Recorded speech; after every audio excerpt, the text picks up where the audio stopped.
Good afternoon, my dear students. Myself Navdeep Jain, and on today we have to discuss the interesting topic of your class 10th of chemistry subject, that is chemical reaction. अब chemical reaction होती क्या है?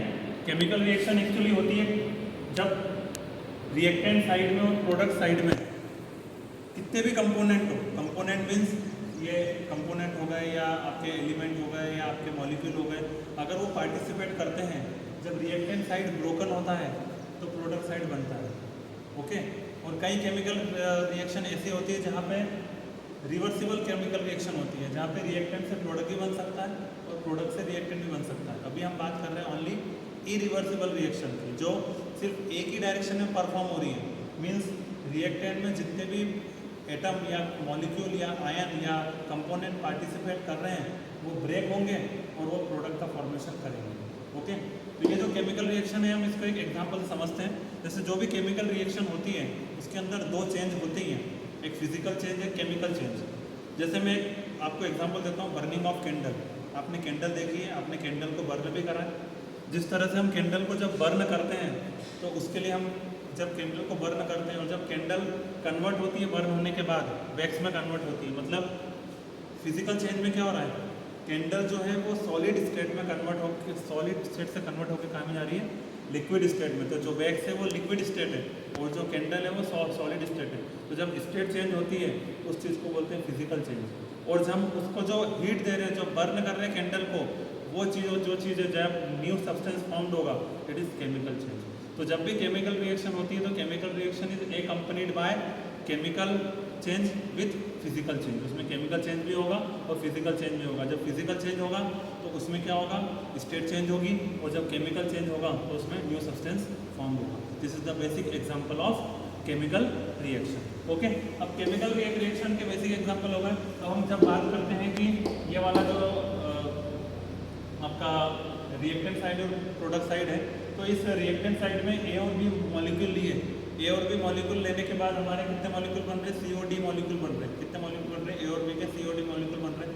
तो इसका मतलब है कि हम कुछ basic concept of chemical reaction समझ लेते हैं। तो हम यहाँ पे basic concept of chemical reaction ये है, basic concept of chemical reaction.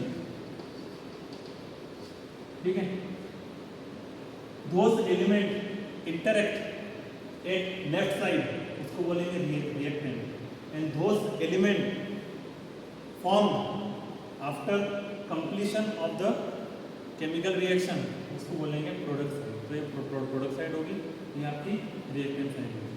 ठीक है, मतलब यहाँ पे केमिकल का जो भी कंपाउंड है या जो भी एलिमेंट है उनका इंटरेक्शन होगा और इंटरेक्शन होने की वजह से उनका नया प्रोडक्ट जो है वो बनेगा। ठीक है, उसके बाद जो केमिकल रिएक्शन होती है उसके अंदर बहुत सारे फिजिकल चेंज होते हैं और केमिकल चेंज होते हैं। ठीक है, उसके साथ साथ कई केमिकल, जब केमिकल रिएक्शन परफॉर्म होती है तो इसमें कुछ पैरामीटर्स होते हैं, कुछ फैक्टर्स होते हैं, वो भी हमको टेकन इनटू कंसिडरेशन लेना पड़ता है। जैसे change in pressure, change in temperature, ठीक है, change in volume.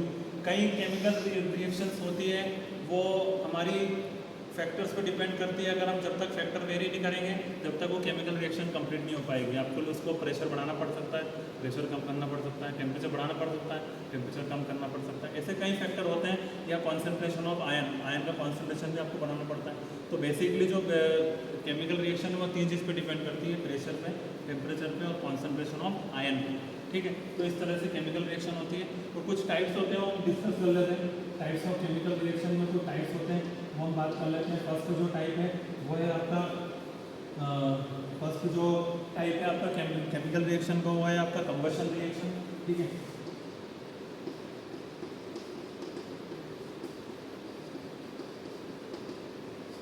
Combustion reaction में मैं एक एग्जांपल आपको देख बताता हूँ। जैसे फॉर एग्जांपल यहाँ पे लिखा है 2Mg प्लस O2। Mg एक कंबस्टिबल प्रोडक्ट है, O2 एक ऑक्सीडाइजर है। ठीक है, क्योंकि हम कंबशन रिएक्शन कर रहे हैं तो combustion reaction always performed in the presence of oxygen, हमेशा ऑक्सीजन की प्रेजेंस में होगी। तो हम Mg की रिएक्शन, Mg एक कंबस्टिबल प्रोडक्ट है और ऑक्सीजन के हेल्प से वो कंबशन हो रहा है। It gives 2MgO plus heat. मतलब जो हमारा रिजल्ट होगा, जो हमारा प्रोडक्ट साइड होगा, this is reactant side, and this is product side. तो यहाँ पे जो बनेगा वो कौन सा कंपाउंड बनेगा, ऑक्सीडाइज प्रोडक्ट बनेगा। कौन सा प्रोडक्ट बनेगा, डेट इज ऑक्सीडाइज प्रोडक्ट, क्योंकि Mg इज कंबस्टिबल प्रोडक्ट और कंबस्टिबल प्रोडक्ट की रिएक्शन करें ऑक्सीजन के साथ तो ये कंबशन हो गया, और कंबशन होने के बाद कौन सा प्रोडक्ट बना, कंबस्टिबल प्रोडक्ट बना, और हीट जो है यहाँ पे लिबरेट हो गई। That is the example of combustion reaction. तो combustion reaction is that type of reaction in which one combustible product or more than one combustible product react in the presence of oxygen and it gives oxidized product is known as combustion reaction. Second जो reaction होती है वो आपकी reaction जो होती है वो होती है आपकी decomposition reaction, ठीक है, decomposition reaction। Decomposition reaction is that type of reaction in which large molecule broke into small component। जो large molecule है, large component होगा वो small component में break होगा। इसका एक एग्जांपल मैं आपको देता हूँ। जैसे फर्स्ट एग्जांपल है CaCO3 calcium carbonate, that is chalk powder, वो आपने देखा ही होगा, ठीक है। कैल्शियम कार्बोनेट को हमने ब्रेक करा क्योंकि ये वीक मॉलिक्यूल है। अब वीक मॉलिक्यूल दो कंपोनेंट ब्रेक हो जाएगा, CaO plus CO2, CaO plus CO2, CO is a quick line and CO2 is a gas, ठीक है, यहाँ पर लिख सकते हैं solid and this is gas, okay.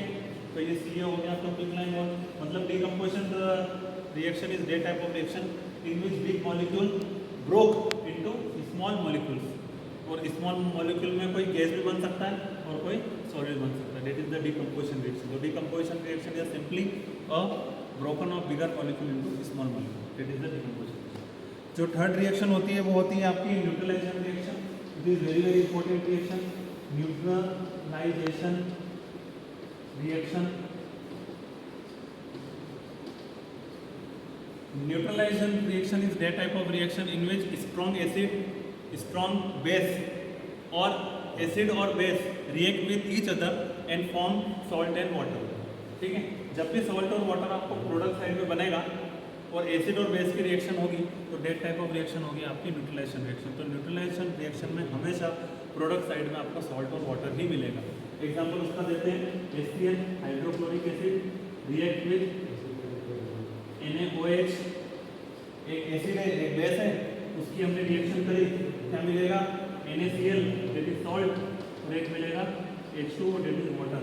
तो when acid react with base it gives salt plus water. This type of reaction is known as neutralization reaction. Okay, thank you very much.